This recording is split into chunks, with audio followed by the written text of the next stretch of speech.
Imagine a windowless room. In the center of this room stands a machine. It runs day and night without lunch breaks, without days off, without stopping. Its sole function is to print the future we've already eaten away. That hum you hear in your head when you look at the price tags at the store isn't inflation. It's the sound of the American debt machine's engine running at its limit, an engine whose cooling system has just failed. Most people live under the illusion that the money in their wallets is a constant, that the dollar is a rock against which the waves of crises crash. But here's what the evening news doesn't tell you, showing you reassuring employment charts. The rock has already turned to sand. The foundation on which the entire global financial architecture rests hasn't simply cracked. It has ceased to exist as solid matter. $36 trillion. You need to stop and say that out loud. $36 trillion. The human brain can't comprehend this scale.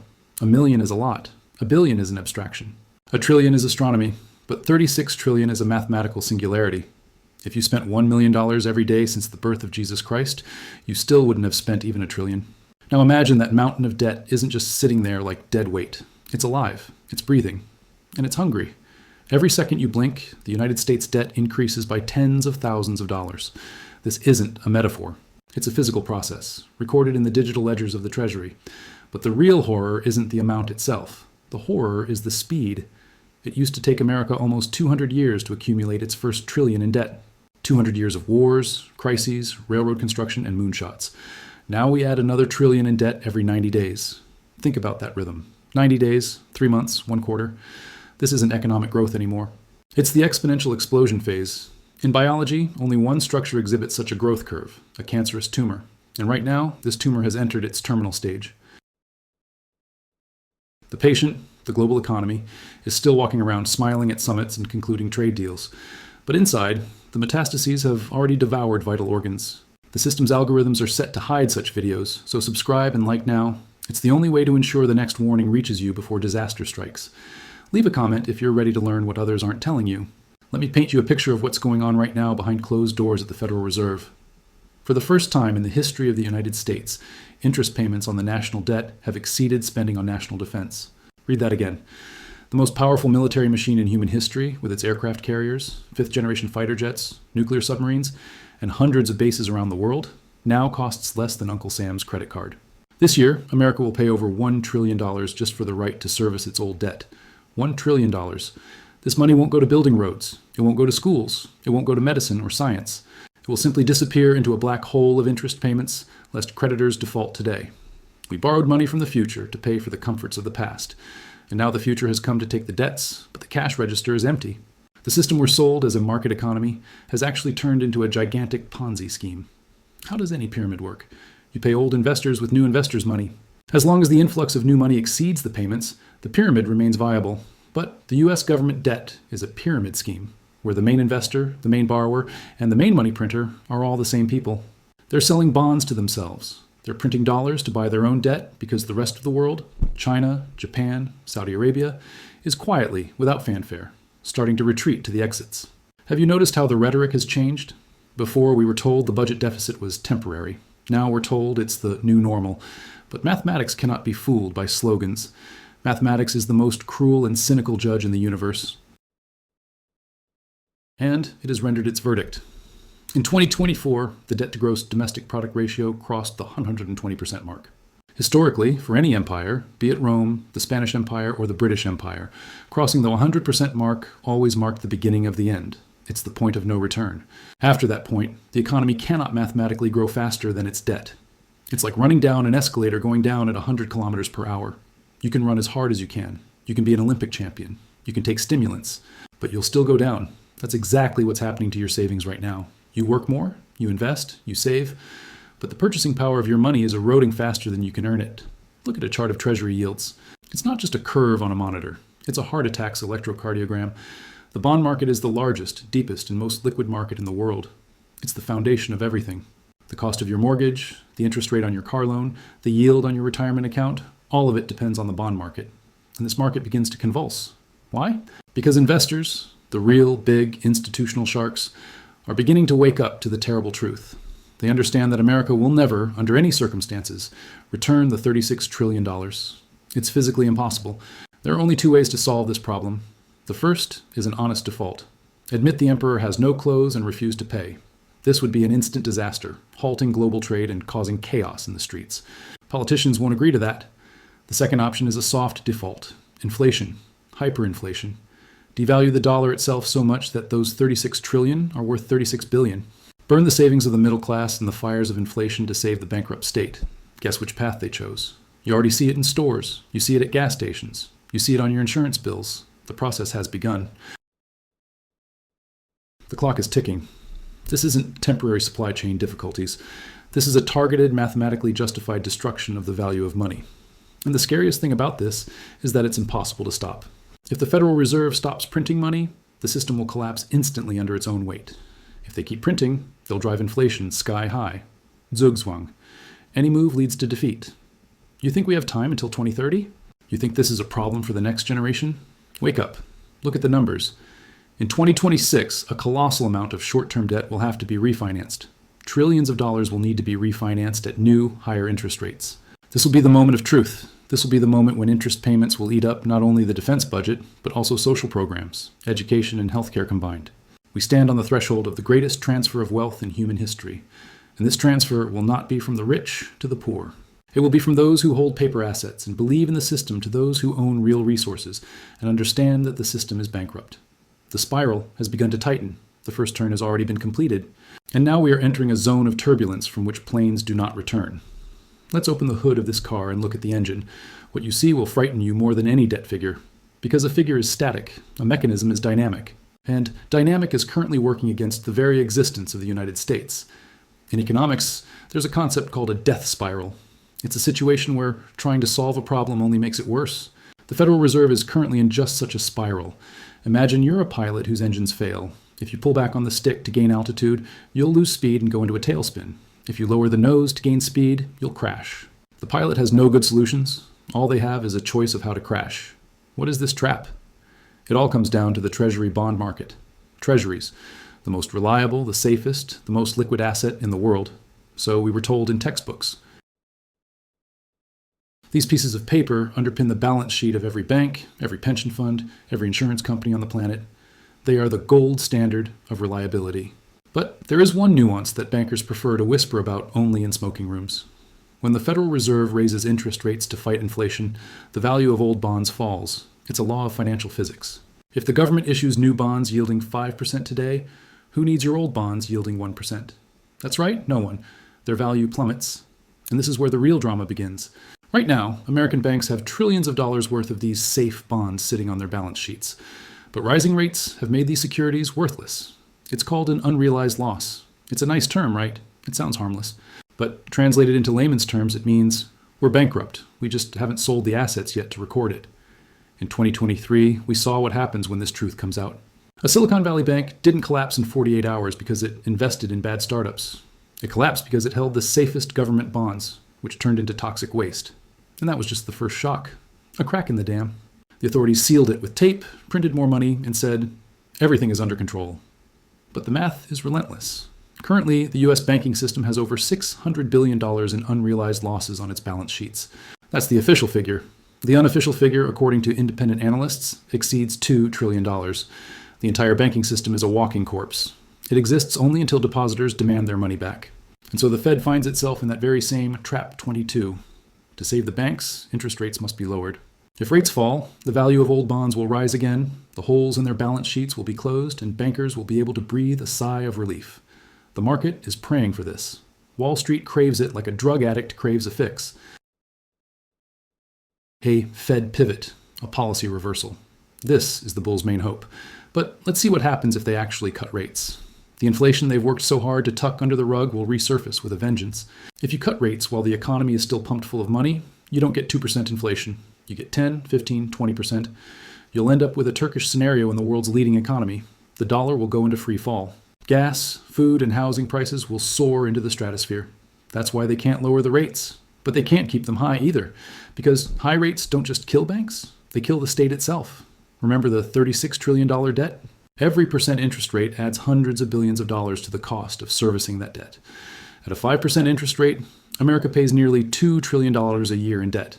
That's more than it collects in taxes from citizens. This is a dead end. If rates are kept high, the state goes bankrupt and banks collapse.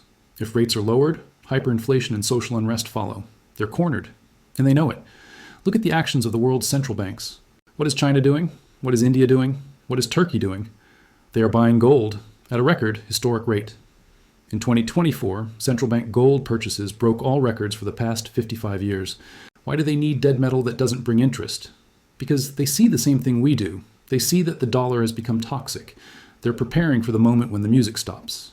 China is systematically dumping American IOUs. This dumping has been going on for several years now, slowly at first, now accelerating. This isn't a political gesture, it's the evacuation of capital from a burning building. But the worst secret of this system isn't even the debt. It's the derivatives. Remember the movie The Big Short? It all revolved around mortgage-backed securities. They were kids' play. Today's monster is the interest rate swap and derivatives market, estimated to be worth $1 quadrillion. A quadrillion. That's a 1 followed by 15 zeros. These are bets placed on the interest rate. And this entire mountain of bets was made in an era when money was free, when the rate was 0. Now that the rate is 5%, the foundation under this house of cards has turned to liquid. One wrong move by the Fed, one bankruptcy of a major player, and a chain of defaults will sweep across the world at the speed of light. In 2008, we bailed out banks at the expense of governments. But who will save the governments when they themselves go bankrupt? There's no one to save. The lender of last resort is itself a debtor of first instance. It's a vicious circle. The snake, devouring its own tail, has reached its own neck. And this is where crowd psychology comes into play. The phenomenon of normality bias. People look out the window and see the sun shining, the stores open, the cars driving. They say, well, America can't collapse. It's America. They forget the lessons of history. The Soviet Union seemed monolithic 5 years before its collapse. The Roman Empire seemed eternal. The British pound was the world's reserve currency until one day it ceased to be. The collapse doesn't happen linearly. It happens according to the principle, gradually, gradually, gradually, and then suddenly. We're currently in the gradual phase. We're getting used to high prices. We're getting used to budget deficits. We're getting used to news of bank failures. We're simmering like a frog in slowly heating water. But the suddenly phase is already programmed. It's built into the mathematics of compound interest. There's one more player in this field worth mentioning, the printing press. Eventually, when the pain becomes unbearable, when the markets start to plummet, politicians' nerves will fray. They always take the easy way out. And the easy way is printing. They'll call it something fancy. Quantitative easing, yield curve control, providing liquidity. Don't be fooled by the complicated terms. The gist is the same. They'll flood the market with freshly printed candy wrappers to buy up their own junk debt. And at that moment, the dollar you're holding will begin to burn. Not physically, but its value will evaporate faster than an ice cube in the Sahara Desert. We're approaching the finale of this tragicomedy. The sets are already shaking. The actors are forgetting their lines. The audience is beginning to suspect a fire in the theater, but the exits are blocked. The only question is when exactly the curtain will fall. History does not forgive blindness. History does not forgive naivety. But most of all, history does not forgive those who saw the signs but refused to believe them. We have reached the point where the old maps no longer work. The compass is broken. The stars have gone out. Everything we've discussed so far, debt, derivatives, the Fed trap, are not just economic problems. They are symptoms of a dying era, the era of fiat money, built on trust that was betrayed. The era when debt was considered wealth and consumption, the meaning of life. This era is ending before our eyes. What awaits us ahead? You don't have to be a prophet to see the future when it's already written in the books. The scenario for the next 18 months has already been approved. The first thing you'll see is the grand illusion of recovery. Markets will rise. Indexes will break records. TV pundits will scream about a new bull cycle and a soft landing. Don't believe a word of it. This growth isn't economic health. It's the currency's death throes. In Weimar Germany, the stock market also broke records while people hauled money in wheelbarrows to buy a loaf of bread. In Venezuela, the stock exchange was the most profitable in the world in local currency terms, while the country was descending into chaos. Rising asset prices amid a dying currency is a classic sign of terminal decline. This is called an inflation boom, or crack-up boom. Your stocks will be worth more in dollars. Your house will be worth more in dollars. But you'll be able to buy fewer and fewer real things with those dollars. Food, energy, medicine. The second is the return of financial feudalism. The middle class, which has been the backbone of America and Europe for the past 70 years, will be destroyed. Inflation is a tax no one voted for. It transfers wealth from those who work for wages and save in the bank to those who own assets and debt. The rich will become super rich because their assets will rise in value. The poor will become destitute because food prices will outpace their benefits. And the middle class will become the new poor. horrified to discover that their retirement savings, which they've accumulated over a lifetime, are now worth as much as a used car. Third, and most frightening, is a social rift. The economy is the foundation of society. When the foundation cracks, the walls begin to crumble, we'll see a rise in crime, populism, and radical movements. People will look for someone to blame, and they will find someone, but in the wrong places. Society will split between those who understand what's happening and those who panic and demand the state do something. And the state will do it. They will introduce central bank digital currencies, CBDCs. This will be presented as a salvation, as a way to quickly and efficiently distribute aid. As a means of combating inflation and speculators, don't have money for food? Here's a digital wallet from the government. We'll credit your account instantly. But you can only spend it in certain stores, on certain items, and within 30 days. This is the end of financial freedom. This is the transformation of money from your private property into an instrument of state control. Your money will become programmable. It can be switched off if you spend too much carbon or say something inappropriate on social media. This isn't some dystopian vision of the distant future. Pilot projects have already been launched in dozens of countries. The infrastructure is being built right now as you watch this video. The looming crisis will provide the perfect excuse to slam this digital cage shut. The year 2026 will be a bifurcation point. Either the system will collapse into the uncontrollable chaos of defaults, or it will mutate into a system of total digital control with a devalued old currency. There is no third option. There will be no return to the good old capitalism of the 2000s. That train has left the station. What should you do? Right now, while the music is still playing, while the doors are still open, you have a tiny window of opportunity.